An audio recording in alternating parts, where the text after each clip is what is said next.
Alors bonjour Audrey. Bonjour Audrey, bonjour Chaya. Aujourd'hui, on se retrouve pour une nouvelle investigation. Investigation cycle 131, pardon. Tu ne connais pas le sujet. Non. En première partie, nous avons des questions fixes.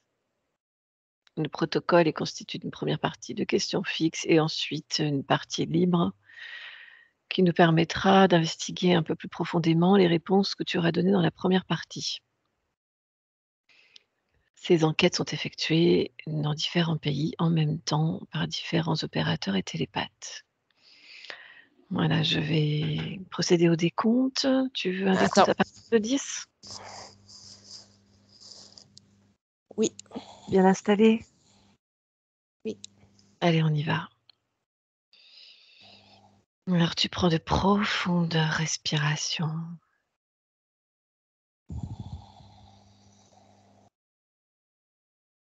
Et à chaque inspiration, l'oxygène pénètre dans tout ton corps, jusqu'au bout des orteils, jusqu'au bout des doigts.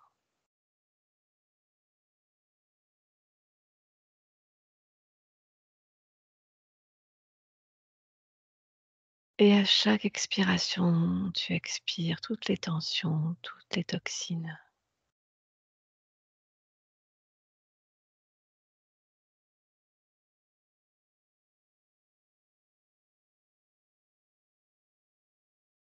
Et je vais compter de 10 jusqu'à 1 et à 1, tu seras dans un état d'hypnose très profond. 10,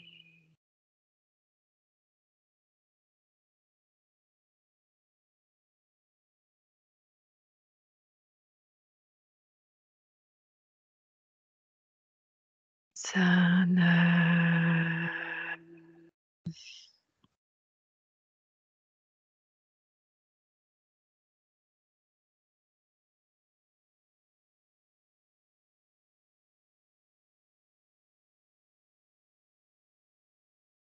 8,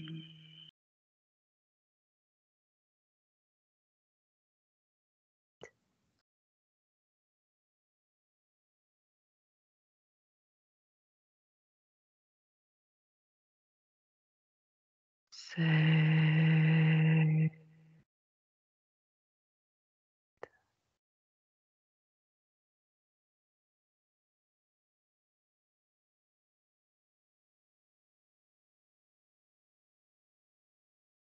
10,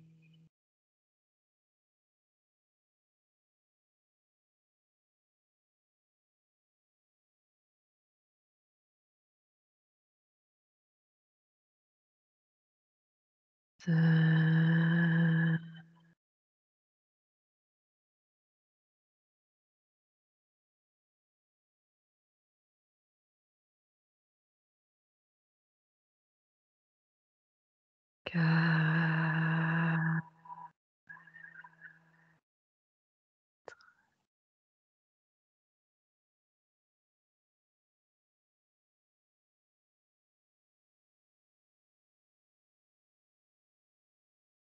3,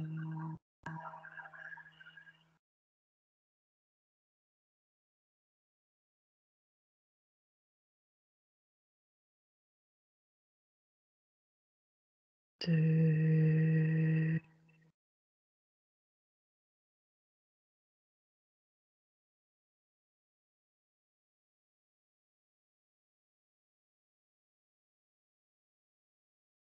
un.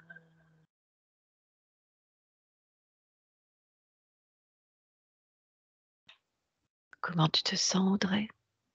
Ok. Est-ce que tu veux en profiter pour augmenter tes fréquences? Oui. Alors vas-y, Augmente au maximum tes fréquences. Oh, Tu peux en profiter pour diffuser les meilleures vibrations, les meilleures fréquences dans tout ton corps, les meilleures pour toi.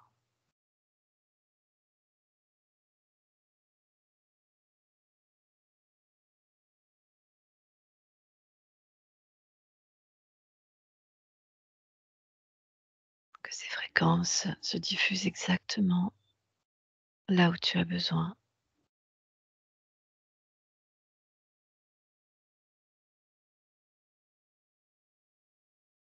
waouh.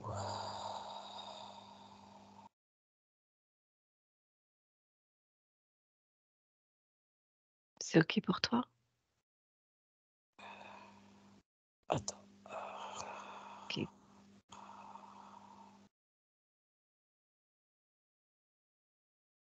Merci. je t'en prie. Ok, On y va? on y va. Alors je vais compter de 1 jusqu'à 3 et à mon 3, tu me diras ce que tu perçois ou visualises par rapport au terme fibromyalgie. 1,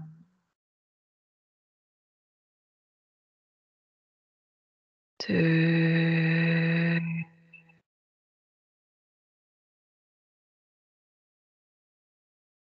3.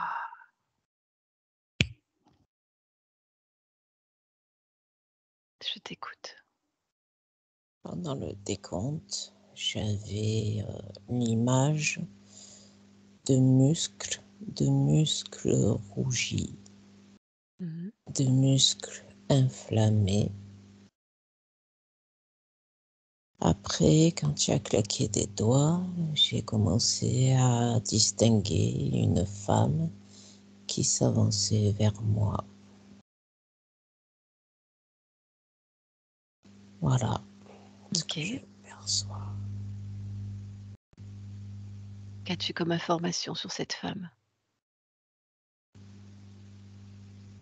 Elle souffre, elle est démunie, elle cherche. C'est une jeune femme, 38 ans, blonde, mince. Elle nous présente son état. Mmh. C'est très profond. Elle me montre ses muscles, que c'est comme s'il y avait des petites bêtes, des petites choses, comme des toutes petites puces ou des petites molécules qui OK, rongent le muscle. Oui, d'accord, je voudrais juste que tu vérifies son ADN et ses humaine, intentions. chercher de l'aide, communiquer. D'accord. On va rester en tant qu'observatrice. Oui, Que perçois-tu d'autre? ben là maintenant je la vois dans son quotidien et sans aucune raison, ça s'inflamme. C'est surtout ça le problème, c'est qu'il n'y a pas de raison aux crises.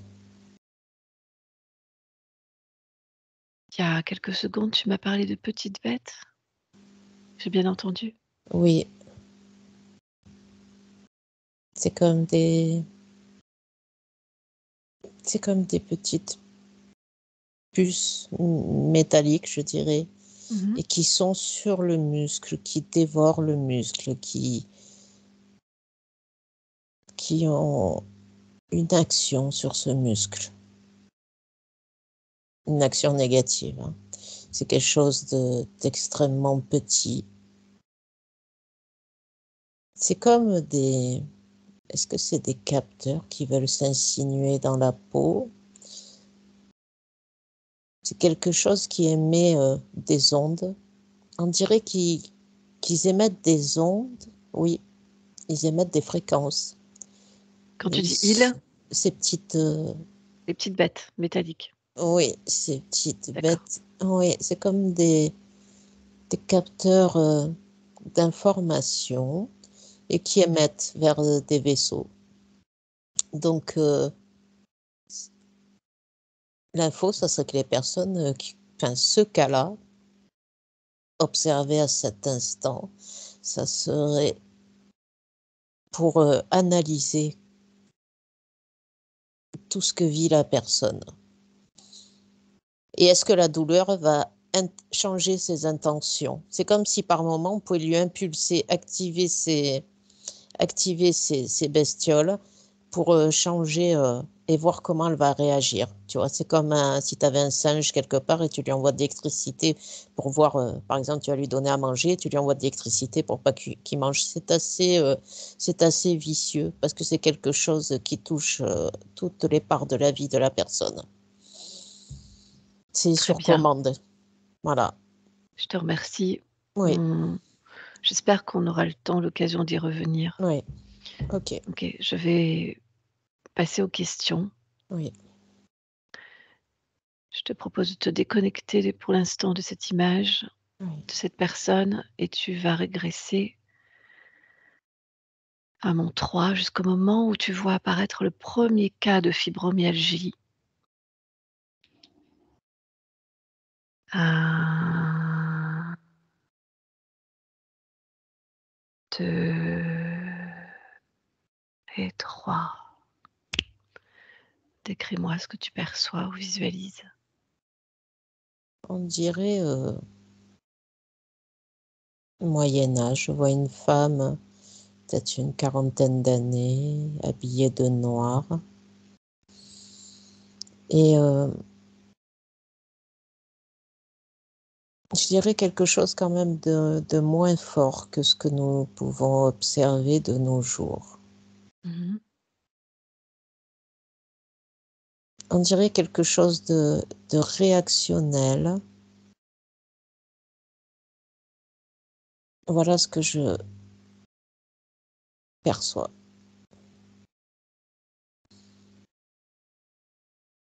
Tu veux dire Oui, autre chose? non, j'ai pas plus d'infos pour le premier cas. Très bien. Le syndrome fibromyalgique a-t-il changé avec le temps? Oui, Oui, non ou partiellement? oui. On dirait que c'est réactionnel avec l'environnement.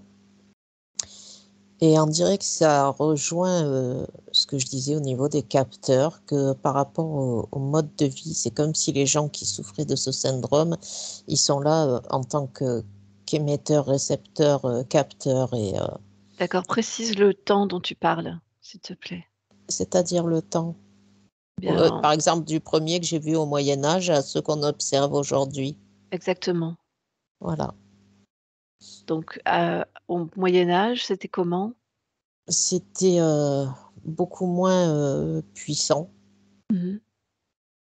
Mais on dirait que les paramètres à calculer, c'est ça, il y avait moins de paramètres, peut-être émotionnels ou environnementaux à analyser à cette époque. On aurait dit que les personnes vivaient de façon, plus simple et il y avait moins de fréquences dans leur environnement, et quand je parle de D'accord. fréquences, je parle de fréquences électromagnétiques, Mmh. et on dirait que cette technologie, elle est pour étudier, la réaction humaine face à tout ça.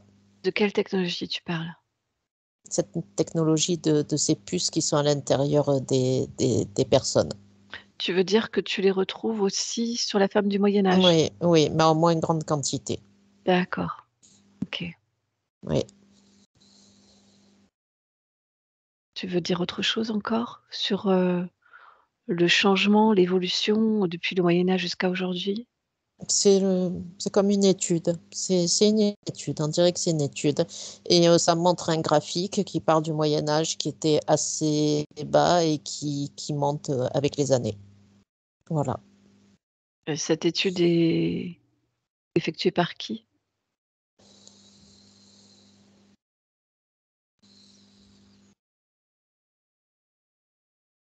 Des vaisseaux.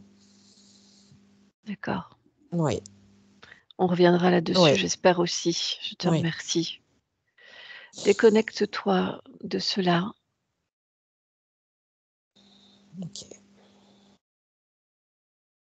Quand c'est bon, tu me le dis. OK.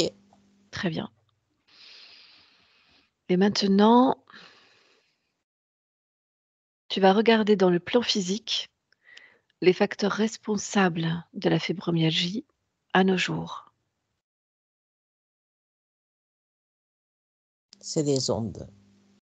Quand j'observe, ouais, c'est toutes ces ondes qui nous entourent, résonance de la terre, le bruit, les lumières, téléphone, il y a les résonances, naturelles, le mouvement, de la terre, le mouvement des montagnes, le vent, la météo et après il y a toutes, les résonances, des aliments, voilà, de tout ce monde, qui nous entoure et qui a énormément changé et c'est comme si on n'était pas, c'était une résistance, corporelle à tout cela. C'est comme si ça ne passait pas, dans ces personnes, Qu'est-ce qui est une résistance? cette douleur. C'est comme si la personne n'arrivait pas à assimiler, ce monde qui l'entoure et son corps, le rejette et ça crée une inflammation, D'accord. une résonance, oui. C'est elle, elle résonne pas comme son environnement. Elle est pas en adéquation avec son environnement et c'est un rejet, du corps. C'est oui, c'est tout le corps qui se bloque contre toutes ces agressions. Voilà. Très bien, très intéressant, merci.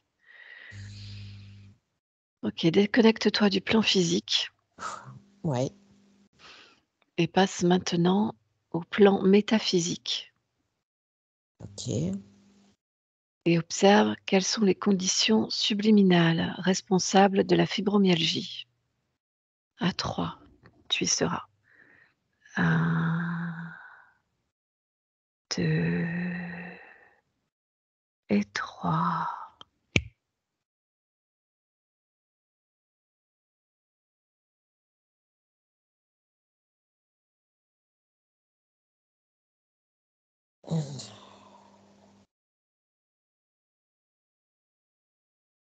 Ça me montre, une éprouvette où c'est qu'on verse quelque chose dedans. Oui, c'est ces nouvelles, fréquences, qui sont aussi dans ce plan métaphysique, dans cette évolution. Ça passe aussi par cet espace-là, comme si, je vois la personne, on dirait qu'elle a ça fait comme des cheveux qui sortent de son corps, énergétique. Elle est pas en phase avec, ces fréquences et ça fait des failles, très fines. C'est comme si ça faisait un fil très fin de son corps énergétique et qui va jusqu'à son corps physique et ça fait une résonance comme s'il y avait un fil de guitare, tu vois, qui passait dans ce champ énergétique et qui serait relié aux muscles et ça fait comme quand tu mets un caillou dans l'eau, tu vois? Et ça fait ça dans le corps. Ça fait des ondes. Ça fait des ondes et c'est mal, compris par le cerveau. Oui. Très bien. Comment la fibromyalgie peut-elle influencer le corps mental? Le corps mental, il se bloque parce qu'il y a pas de raison à la douleur, il n'y a pas de choc. La personne, elle est là, elle fait sa journée, elle fait des choses, même agréables et à cause de ces ondes qui la touchent, elle peut déclencher une crise et le corps mental, il est complètement déstabilisé car il ne comprend pas, qu'il n'y ait pas de cause et qu'il y ait une conséquence aussi douloureuse. Et lui, il essaye de produire certaines hormones et certaines substances chimiques au niveau du cerveau pour calmer tout ça. Donc l'organisme de ces personnes est tout le temps en surchauffe. Il est tout le temps dans la peur et dans la production d'hormones antidouleurs Mm. et anti-inflammatoires. Mm. Donc ça rend dingue. C'est très... le corps mental est extrêmement déstabilisé. C'est les énergies, ça tourne, les émotions, ça tourne dans tous les sens. C'est la personne, elle est absolument retournée. Voilà. D'accord, merci pour tous ces détails. Comment la fibromyalgie peut-elle influencer le corps émotionnel?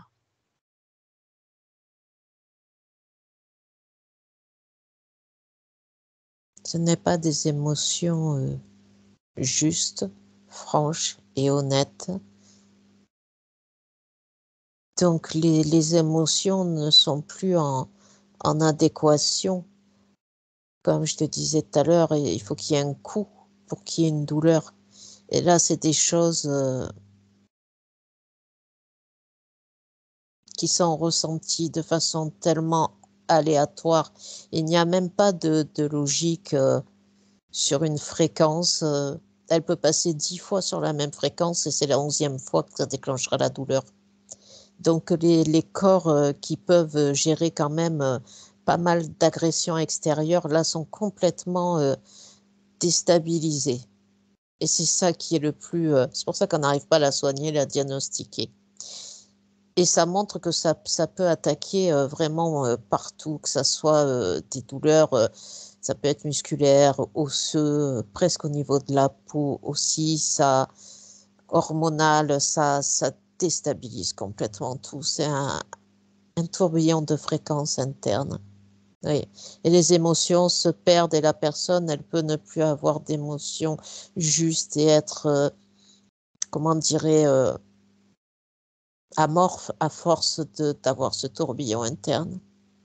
Elle n'arrive plus à reconnaître les choses. Mm. C'est un mensonge informationnel. C'est un mensonge énergétique. Et c'est énormément troublant, hein. Oui, ok. Ok, déconnecte-toi de ça. Comment la fibromyalgie peut-elle influencer le corps sexuel? Elle ne reconnaît plus les émotions. Et comme il y a aussi des Quand tu crises, dis, quand tu dis elle, euh, le système nerveux, le système émotionnel ne reconnaît plus.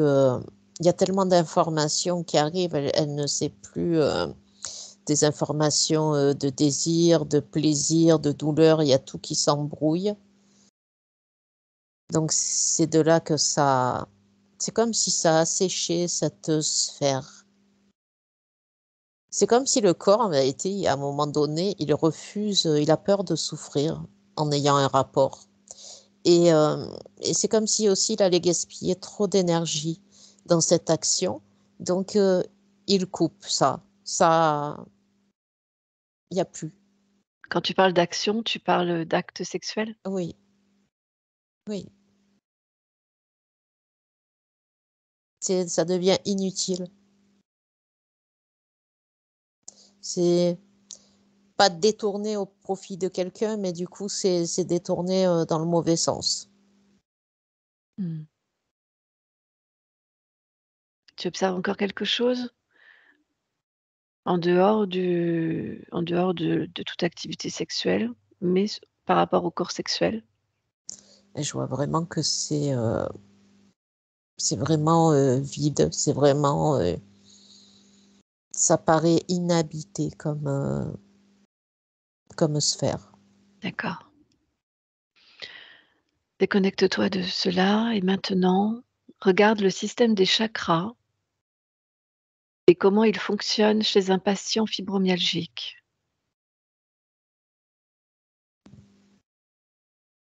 Ils sont altérés. Mais encore? Oui, j'observe. Mmh.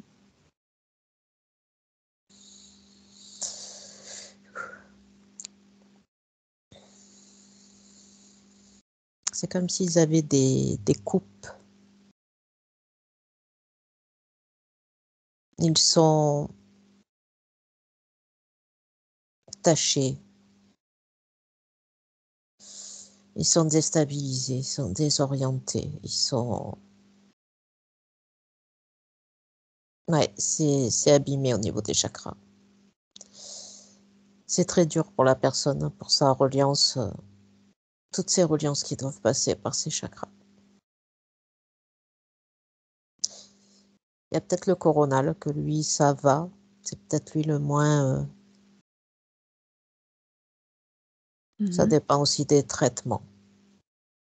Oui, mais il peut être coupé, hein, le coronal. Au début, je le voyais bien droit, mais il peut être coupé un peu plus haut, quoi. La- ouais, elle est emprisonnée dans une bulle de souffrance. Ok, Tu veux dire autre chose encore? non. D'accord. Le champ énergétique d'une personne atteinte de fibromyalgie, pardon, pourrait-il être en danger dans cette condition? Oui, non, partiellement. Oui, je vois un champ énergétique avec des... Il n'est pas régulier. Il y a il y a des creux, il y a des endroits où c'est qu'il est très fin. Et si la personne elle a d'autres soucis en plus, il peut y avoir des accroches. Et c'est très facile, voilà, pour des entités ou du bas astral de se greffer en plus de ces problématiques-là. D'accord. Ouais. Autre chose à dire sur, le danger encouru? Ah, le danger, c'est d'être embrigadé d'un système de souffrance, déjà qui a cette problématique-là, et donc si en plus il y a des entités qui se greffent là-dessus, la personne, ça va être un délice. Elle va Mmh. être dégustée, ça ne finira jamais, hein. C'est toujours la même histoire, hein. Il y a un problème qui fait un trou énergétique, et dès qu'il y a du monde qui s'engouffre dedans, l'un appelle l'autre, hein. Et là, c'est la cata, hein. OK. Quels Ouais. remèdes perçois-tu ou visualises-tu qui peuvent aider à transmuter le syndrome de fibromyalgie?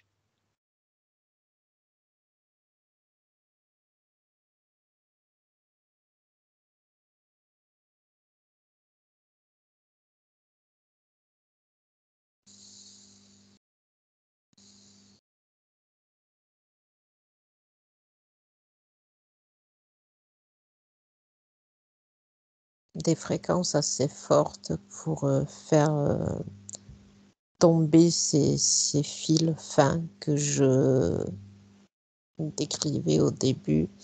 Il faut remonter les fréquences, même si c'est très très difficile pour la personne. C'est un peu toujours la même histoire, hein, de se remettre dans un contexte beaucoup plus favorable. Au début, j'avais l'image d'une montagne et d'un oiseau en haut de la montagne. Donc c'est vraiment une montagne à gravir, cette maladie, et ça montre, oui, qu'il y a des régénérations qui sont possibles. Mmh. Peut-être faire, s'éloigner justement, partir, s'éloigner des ondes, déjà dans un premier temps, et Mmh. voir si la personne, au bout d'un mois ou 2, si le corps, arrive à se réparer. Donc vu que ça vient principalement de oui, il faut un endroit neutre. Après, que la personne se connecte à des énergies extrêmement puissantes. Donc là, ça me montre vraiment la nature. C'est assez, basique. Je m'attendais à autre chose, mais Quand là, tu dis puissante dans la nature, bah, les énergies de la terre, de, de tout ce qui est. Tu as vu, quand tu fais une promenade en forêt, tu reviens requinqué. Donc, de mmh s'établir quelque temps au cœur d'un endroit où c'est qu'il n'y a que des émanations originelles et naturelles et qui n'est pas pollué par tout ce qui est onde. Donc, il faut trouver un endroit, c'est pas évident, là, hein, parce que les endroits comme ça. d'accord, nous sommes au terme des du protocole fixe. Alors je te propose d'approfondir cette question des remèdes. Y a-t-il des endroits sur terre plus haut en fréquence, justement? Oui ou non?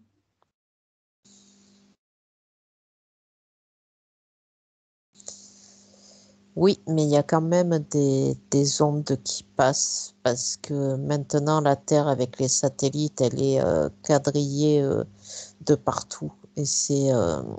Et toutes ces ondes de Wi-Fi, elles peuvent être également, c'est comme s'il y avait des particules d'ondes électromagnétiques qui étaient prises dans les vents aussi. Donc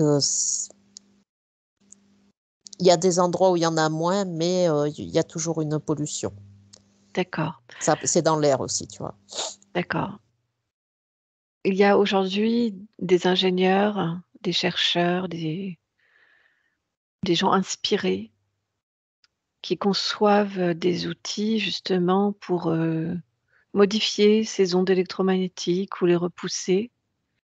Est-ce qu'il existe effectivement des outils de ce genre qui sont réellement efficaces pour, se protéger de ces ondes ou les repousser ou les transmuter, oui ou non?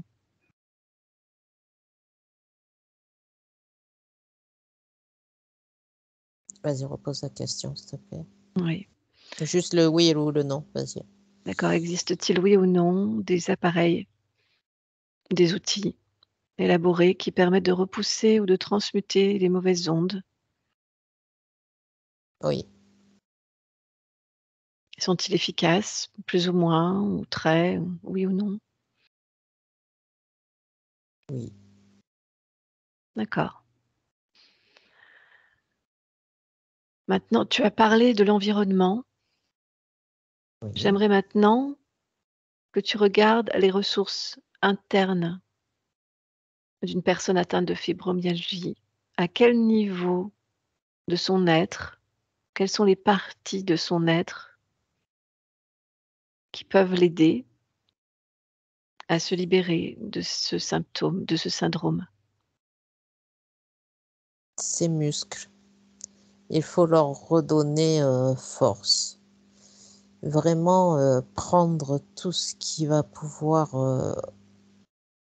avoir une. Alors, les muscles, très important au niveau de l'alimentation, au niveau du sport, parce que plus la personne est malade, moins elle en fait.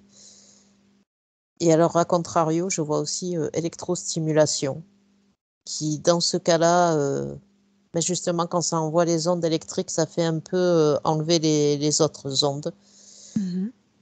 Après, au niveau de la peau, apporter un grand soin à la peau. Certaines huiles neutres, certaines huiles essentielles peuvent aider à faire un barrage. D'accord. Quelles huiles essentielles en particulier?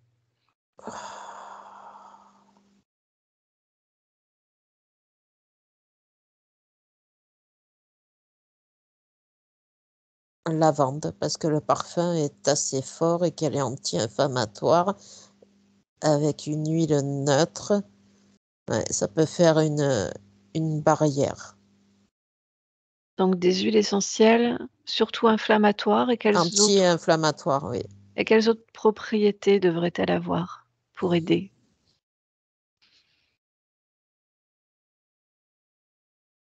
Anti-inflammatoire, régénérante, Mmh.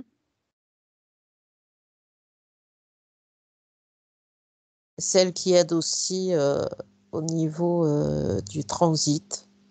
Mmh. Masser le plexus. Ça Le peut être plexus solaire, oui, masser le d'accord. plexus, le ventre, dessous les pieds. Faudrait pas en mettre partout sur le corps? Oui ou non? Oui, Donc un massage oui, oui, un peu général, quoi. oui. En réalité, ça peut fonctionner pour certaines personnes, donc il faut qu'elles essayent de voir si avec ces mélanges-là, déjà ça peut leur apporter, de faire l'essai quelques jours, de voir si ça fait un film protecteur. D'accord. Ça me dit la camomille aussi. Mmh. Oui, c'est vraiment ça qui est important, c'est de faire cette barrière pour ne plus D'accord. être, agressé. Alors c'était pas vraiment ma question, mais c'était très intéressant quand même. Ma question, en fait, était plutôt: quelle partie de l'être, non pas physique, mais de l'être intérieur, qu'est-ce qui en elle, à l'intérieur d'elle-même, peut l'aider à transmuter ce syndrome? Quelles sont ses ressources énergétiques? Peut-être que tu comprends mieux comme ça. Voilà, qu'est-ce qui où, à quel endroit elle peut retrouver ces ressources-là? Et réactiver, les chakras parce que le premier chakra est très atteint, comme il n'y a plus de sexualité et Mmh mh. quand il y a déjà un chakra qui ne fonctionne pas, ils peuvent pas être, on a besoin qu'ils fonctionnent tous. Donc c'est dur de trouver, des solutions. Alors attends, je vais essayer de me mettre,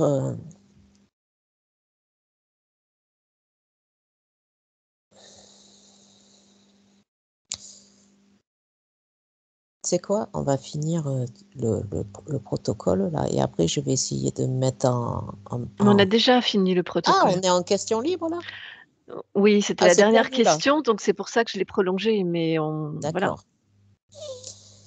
Alors de voir qu'est-ce qu'on peut avoir pour, régénérer de l'intérieur? Pour se libérer, pour libérer une personne, de son syndrome de fibromyalgie. Mmh, Y a-t-il une possibilité? Oui ou non? oui, il faut la faire, remonter, en énergie, ça c'est Mmh. sûr, c'est ce que ça montre À partir d'où?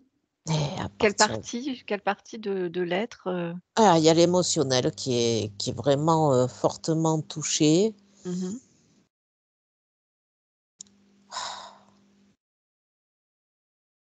C'est pas évident, hein. J'aimerais bien trouver, essayer de me mettre dans quelqu'un peut-être, on essaye de canaliser quelqu'un qui a guéri? Allez, pourquoi Allez, pas? on y va. Très bonne idée. Allez, envoie-moi chercher, À quelqu'un à qui a 3, guéri. à 3, tu seras devant une personne, un être humain qui a guéri, qui a réussi à s'auto-guérir de la fibromyalgie. 1, 2, 3. Une femme avec des cheveux gris d'un certain âge, donc elle est bien humaine. Mmh. Ouais, vérifie bien l'ADN.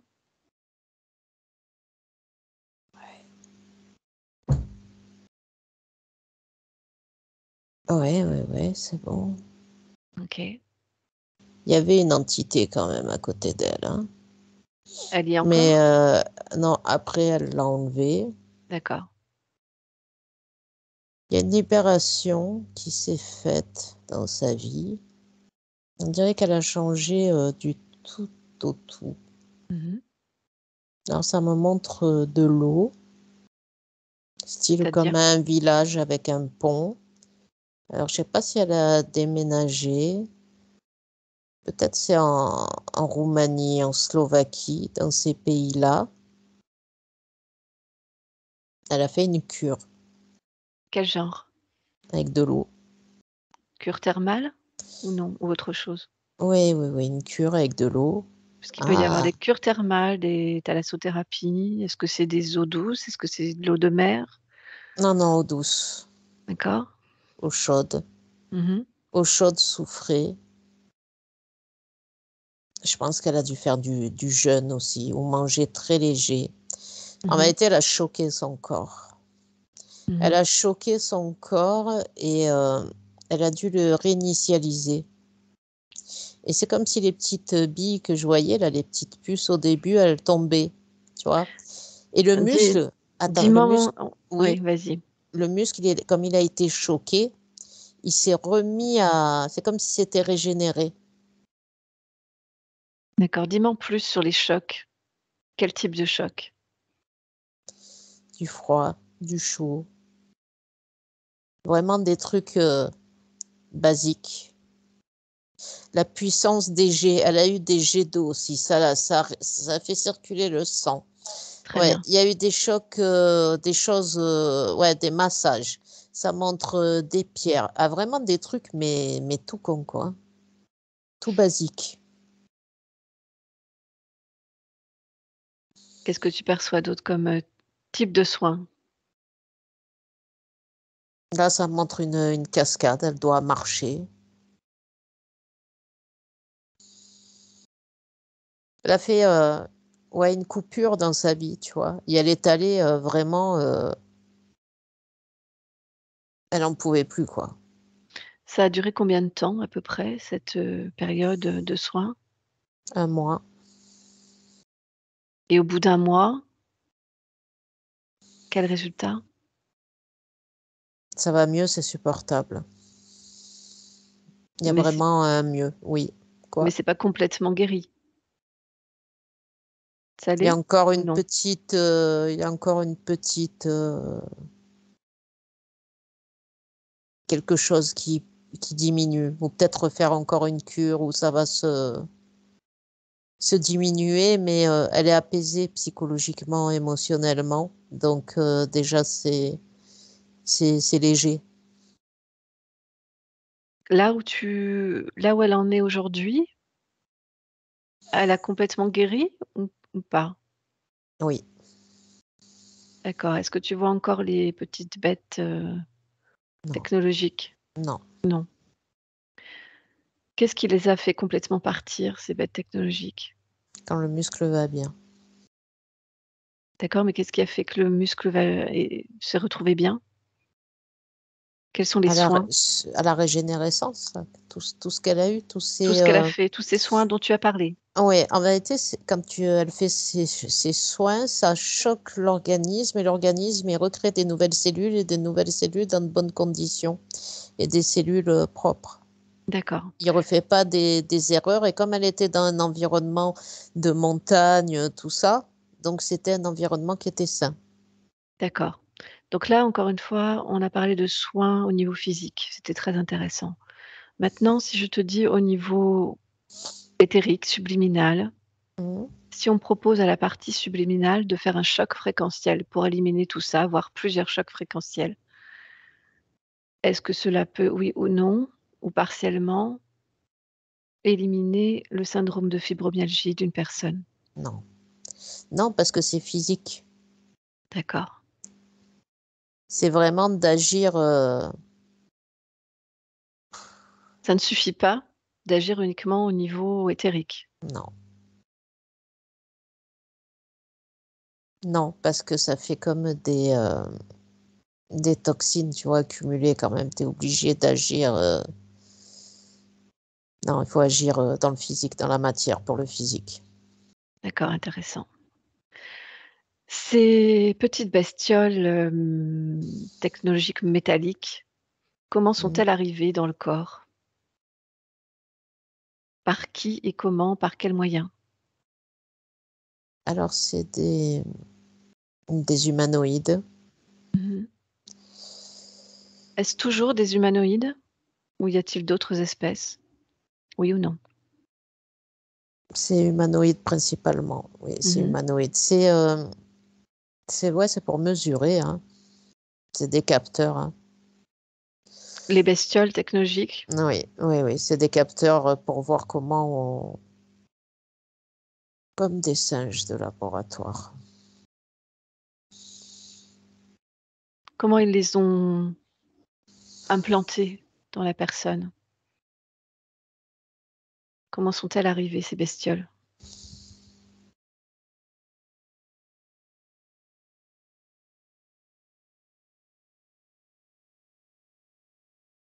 Attends, j'avais un peu de temps, je cherche. Je t'en prie.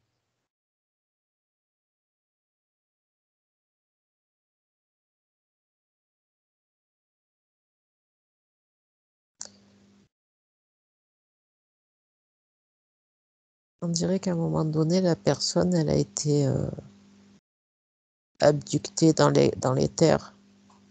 Mmh. Est-ce que je vois un humanoïde qui lui prend la main et qui l'émet? Ah, de toute façon, c'est des trucs éthériques, hein. Donc, c'est des implants éthériques et tu peux te choper pendant un rêve. D'accord, la personne n'en a pas forcément conscience? Oui ou non? Non, D'accord. Cela est fait la plupart du temps à son insu?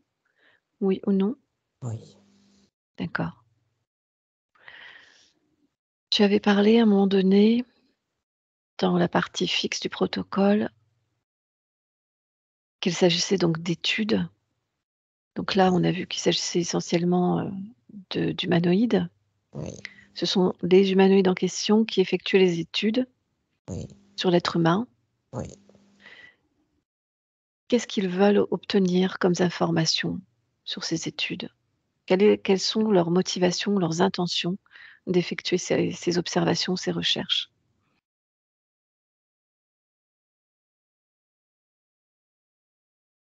Taux de résistance. Observer le taux de résistance de l'être humain? Oui, observer De résistance à quoi exactement? à toutes ces ondes. Mmh. Électromagnétique. Oui, et voir comment justement, on réagit. Ils sont très intéressés par comment on se comporte par rapport à tous ces champs qui sont autour de nous, parce que c'est nouveau pour nous. À la base, Mmh. on n'était absolument pas créé pour résister à tous ces chocs, et c'est très violent en vérité.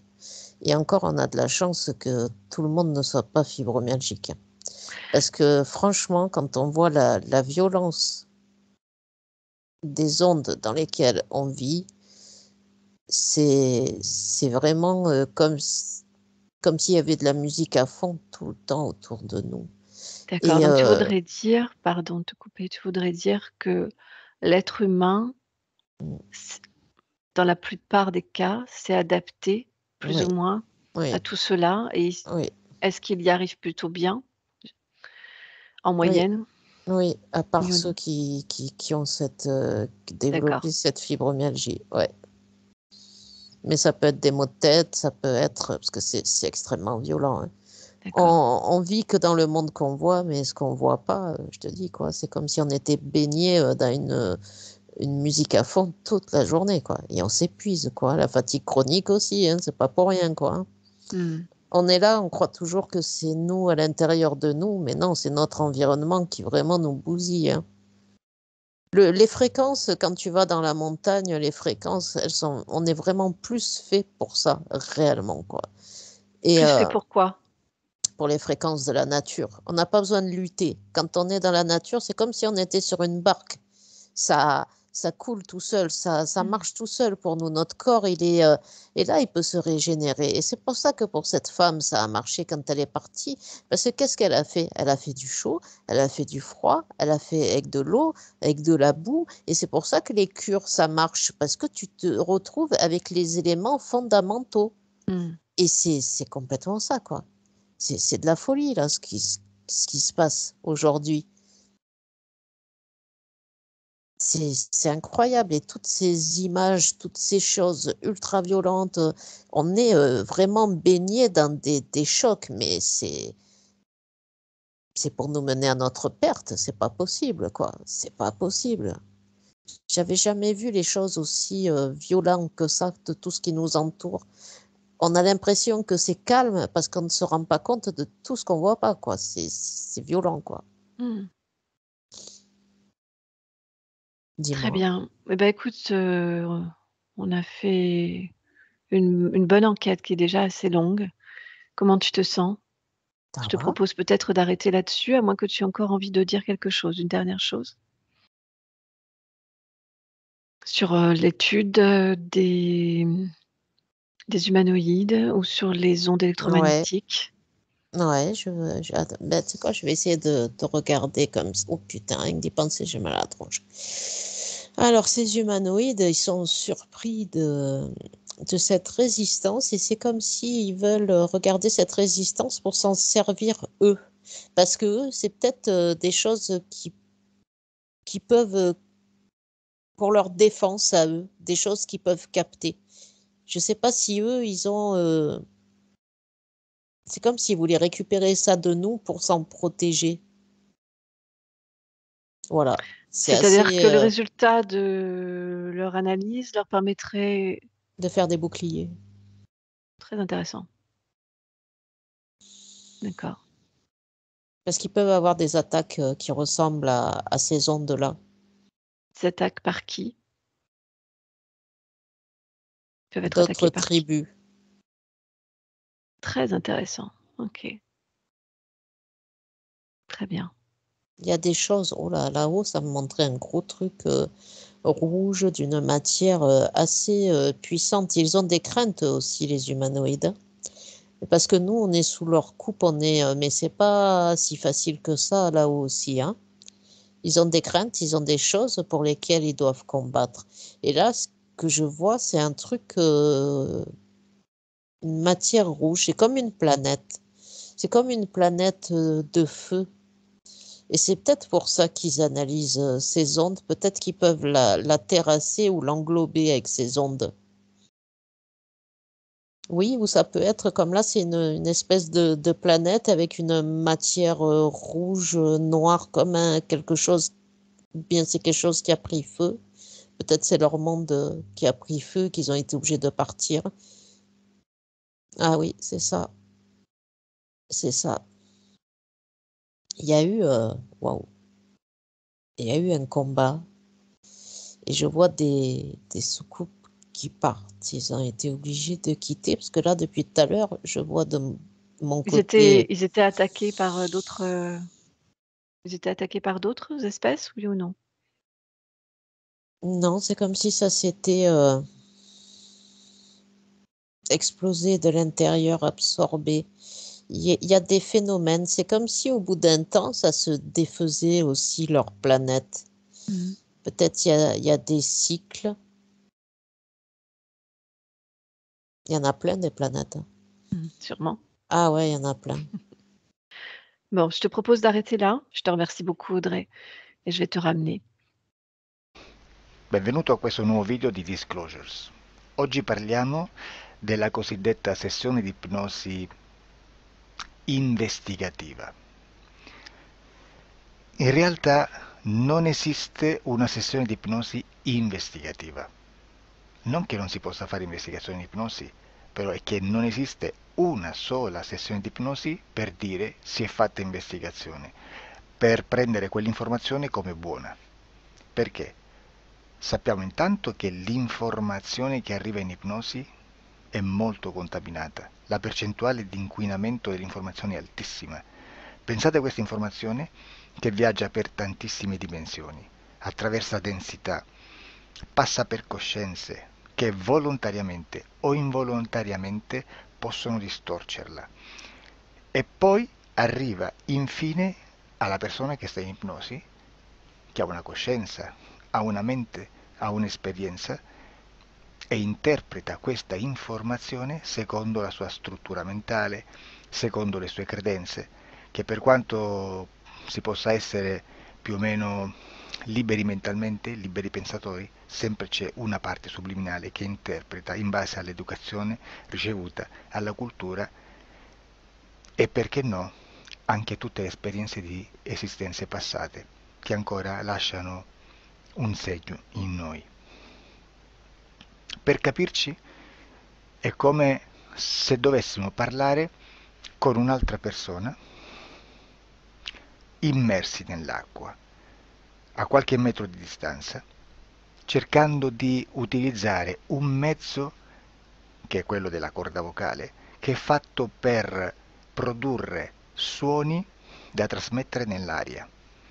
Noi stiamo utilizzando questo strumento per far passare un'onda sonora nell'acqua o in un liquido. Chiaramente il suono viene completamente distorto, sempre ammesso che sia per il nostro corpo facile e non difficoltoso poterlo fare senza avere dei problemi come ingurgitare acqua o eccetera. Ma non solo. Supponiamo che per questo tipo di comunicazione utilizziamo anche due lingue diverse, per esempio un italiano e un russo o un giapponese. Per quanto possiamo anche interpretare il labiale, non possiamo capire quello che ci sta dicendo, perché la lingua è diversa.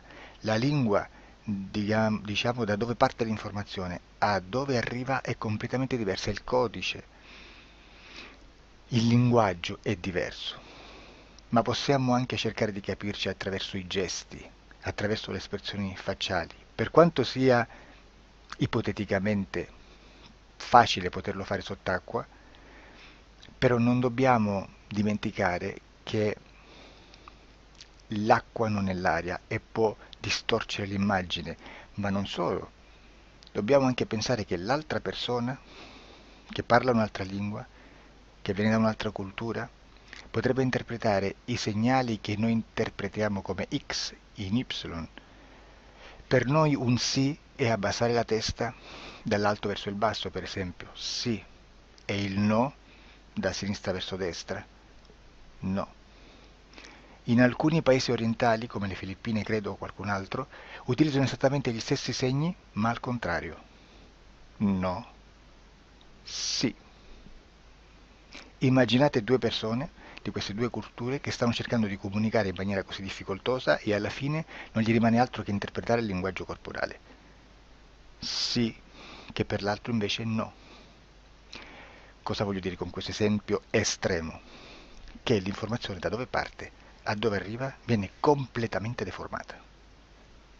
Non sappiamo esattamente quale percentuale perché ogni situazione è a sé stante, però la percentuale di inquinamento, di distorsione, di contaminazione di questa informazione è assolutamente alto. Quindi fare una sessione investigativa, mettere una persona in ipnosi e chiedere di Tizio Caio Sempronio di una situazione o chiedere certi dati è assolutamente controproducente, è assolutamente inutile. Quindi vi chiederete cosa fate allora voi quando fate ipnosi, quando fate delle domande, quando cercate delle risposte e con queste informazioni che vi arrivano lavorate sulla situazione esoterica del cliente. Beh, non facciamo altro che recuperare questa informazione solamente per arrivare al problema del cliente e poi lavorarci. Quindi il valore dell'informazione non è quello di un'istruzione, quello di memorizzare dei dati e di prenderli per buoni, ma è un veicolo di movimento, di trasporto verso la causa del problema per poi lavorarci. Quindi lo scopo di questo tipo di informazione che si prende dalla singola sessione è completamente un altro. Come si fa quindi? Investigazione in ipnosi. Il lavoro non è semplice, il lavoro è lungo, difficoltoso, stancante. È necessario farlo anche in squadra perché bisogna moltiplicare il numero di sessioni da fare e una sola persona potrebbe farlo soltanto in un tempo estremamente largo. Noi abbiamo delle informazioni che prendiamo ormai per buone, ci lavoriamo, danno dei risultati e quindi per noi sono buone. E come abbiamo fatto ad avere queste informazioni? Per esempio, come facciamo a sapere che un extraterrestre chiamato il cosiddetto grigio è più o meno alto X, poi ci sono magari quelli anche un po' più alti, ma hanno un corpo strano, hanno una pelle grigio-verde, hanno degli occhi grandi, a mandorla, neri, senza una pupilla visibile, non hanno quasi bocca, né naso, né orecchie, hanno soltanto delle fessure, non hanno organi genitali, hanno degli arti molto più lunghi rispetto alla proporzione che potrebbe avere il corpo umano, e di solito hanno meno dita delle 5 del corpo umano, eccetera, eccetera, eccetera. O se no prendiamo un altro tipo di essere che possiamo incontrare in ipnosi, come facciamo a dire che hanno delle somiglianze con i rettili, gli animali rettili terrestri, o gli invertebrati, gli insetti terrestri? Perché? Perché siamo sicuri di questa informazione e ci lavoriamo, e quando ci arriva la prendiamo già per buona, nonostante sia anch'essa contaminata. Perché queste informazioni sono arrivate da tantissime sessioni, fatte da tantissime persone, con tantissime altre persone sotto ipnosi, e che nel contesto di tutto il lavoro gli uni non sapevano degli altri. Questo dato può essere più o meno rilevante, sempre c'è contaminazione, e quindi possiamo prendere per buono anche un gruppo di lavoro dove l'uno possa sapere dell'altro. Ci potrebbe essere una contaminazione del contesto di quel gruppo di lavoro, ma si aggiunge semplicemente una piccola percentuale di questa contaminazione a già la grande che esiste. Non è così impossibile lavorarci. Da tutte queste sessioni, da questo grande numero di sessioni, migliaia, diciamo migliaia, noi prendiamo solamente quell'informazione che è uguale a tutte, che è in comune a tutte, o a quasi, perché magari qualcuna ci potrebbe essere niente in comune per una fortissima contaminazione, perché no? Ma dobbiamo prendere una stragrande maggioranza, proporzionalmente abnorme rispetto a quello che potrebbe essere un minimo di scartabile, e lì possiamo prendere per buona questa informazione. Quindi se noi su 10.000 persone diverse, con operatori anche diversi, in cui in ogni sessione vediamo un essere che più o meno ha le stesse caratteristiche del grigio o dell'insettoide, a forma di mantide religiosa, o il rettile a forma di lucertola, per esempio, di serpente o di quello che sia, o se vediamo il pianeta Marte più o meno di colore rosso, o se vediamo dei sotterranei eterici, non fisici, nel sottosuolo terrestre, soprattutto sotto le grandi città, dove c'è concentrato molto potere, molta energia di questo tipo, e che più ne hai più ne metta. Se vediamo degli impianti che hanno certi tipi di funzioni, certi tipi di forme in certe parti del corpo, e questa informazione la ritroviamo tutta o quasi in tutte le sessioni fatte, eseguite, realizzate da tanti anni a questa parte, significa che quella è una informazione affidabile. E vi posso garantire che stiamo parlando di una percentuale bassissima. Su un 100% staremo, credo, forse più in basso di un 2-3%. Immaginate, tutto il resto è spazzatura, è informazione spazzatura. Sì, spazzatura.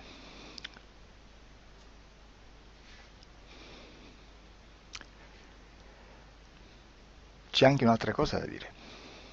Supponiamo che un operatore faccia un'ipnosi e voglia andare a vedere cosa fa Tizio, cosa fa Caio, cosa fa Sempronio. Arrivano delle informazioni e si dice che Tizio è biondo, Caio è zoppo e Sempronio è uno sportivo. Intanto già abbiamo detto che una sessione soltanto non serve, d'accordo? Ma poi c'è da dire che una coscienza, un essere, in ambiente subliminale, la sua parte subliminale potrebbe non dare autorizzazione a questa fuoriuscita di informazioni. Mi potreste dire, e allora tu quando chiedi agli esseri cosa fanno, cosa non fanno, Beh, intanto la prendo sempre con le pinze perché abbiamo sempre detto che tutto è molto contaminato e mi serve solo per dirigermi da una parte.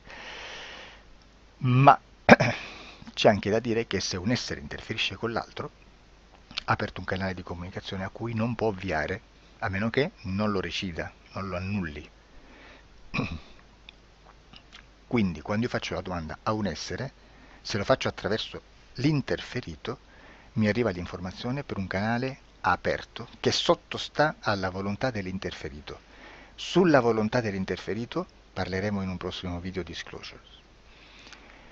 Però, se io voglio fare un'investigazione sopra Tizio, Caio e Sempronio che non hanno nessun collegamento, nessuna interazione e nessuna interferenza con il soggetto con cui io sto realizzando l'ipnosi,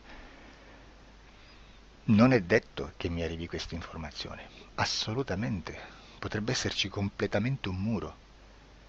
Come potrebbe esserci informazioni perché quell'altra parte potrebbe autorizzare comunque. Ma non è detto.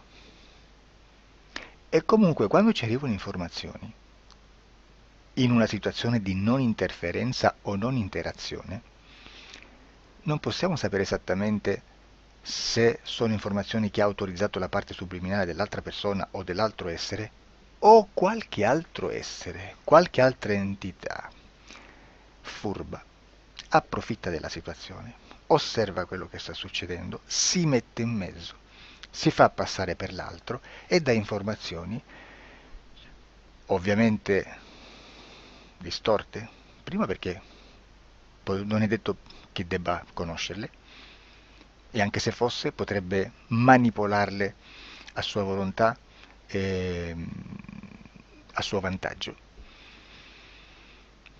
E quindi immaginate che situazione ridicola ci si viene a trovare, in quale situazione ridicola ci si viene a trovare in questi casi. Da qui si vede quando un operatore riesce a utilizzare l'informazione in ipnosi come per lavorare su un soggetto. Da qui l'osservatore attento delle sessioni di ipnosi riesce a capire se quell'ipnosi è un'ipnosi affidabile, un'ipnosi con un livello di informazione certa, con una alta percentuale di informazione certa. Non vi nascondo che in futuro potrei anche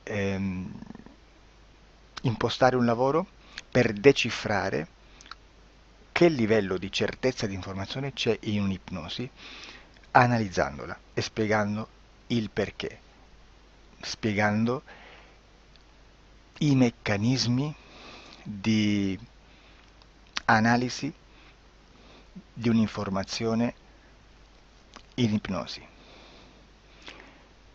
che poi anche è molto istintivo. Supponiamo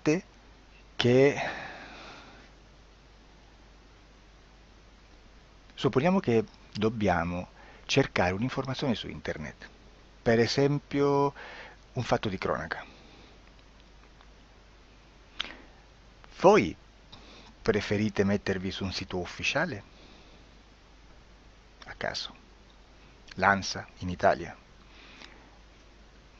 ADN Kronos, qualche telegiornale che per quanto possano manipolare l'informazione ad alti livelli, comunque possiamo dare affidabile la fonte dell'informazione che viene trasmessa. Non possono trasmettere una bufala sicuramente. Verrà sicuramente manipolata ad altri livelli. Ne parleremo in altri video, ma a livello base la fonte è certa. Sicuramente non andrete a cercare questa informazione sul primo sito, il primo blog che vi passa davanti e magari ha 4 followers. Perché? Perché non vi dà nessuna garanzia della certezza della fonte. Non c'è un controllo né nella struttura interna di questa agenzia di informazione e né dal grande pubblico che per la quantità di persone che attingono quell'informazione si può dedurre se l'informazione è certa o meno, perché è un'informazione che passa in un pubblico così vasto che se ci dovesse essere una distorsione con la realtà è molto probabile che venga fuori.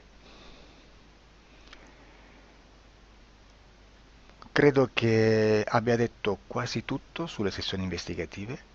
Prima di chiudere aggiungo che proprio per questo stiamo conducendo dei cicli di investigazione in ipnosi regressiva che comprendono tante sessioni con persone diverse, con una buona o eccellente suscettibilità ipnotica sicuramente, per poter indagare su spazi ristretti su alcuni temi. Perché dico spazi ristretti?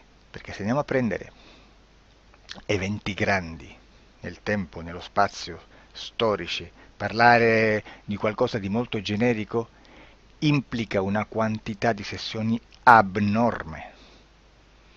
Immaginate se dovessimo fare una sessione investigativa sui buchi neri, quanta informazione ci sarebbe e quante informazioni da filtrare. Sarebbe quasi impossibile farlo in questa maniera. Ma se noi riduciamo lo spazio di investigazione, se noi prendiamo per esempio, investighiamo sulla pedofilia nella Chiesa Cattolica, ecco, se già restringiamo il campo d'azione, è molto più facile che possiamo attingere informazioni affidabili, presuntamente affidabili, con un numero di sessioni sicuramente alte, ma ridotte rispetto ad altri tipi di sessioni molto più generiche, su temi molto più generici. Quindi per fare anche delle investigazioni su temi molto generici bisogna suddividerli in temi, in dettagli, per poi alla fine, quando tutta l'informazione è stata filtrata ed è stata dedotta di informazione comune, si possono mettere insieme per cominciare a costruire il quadro, mettere insieme tutti i puzzles. Questo è il vero senso dell'informazione in ipnosi, quando si fa ipnosi investigativa. La sessione per risolvere una problematica, un problema, con una presunta origine esoterica di un cliente, di una persona, è un'altra cosa, sono altri metodi, altre tecniche e l'informazione si usa in un'altra maniera, ha un altro scopo.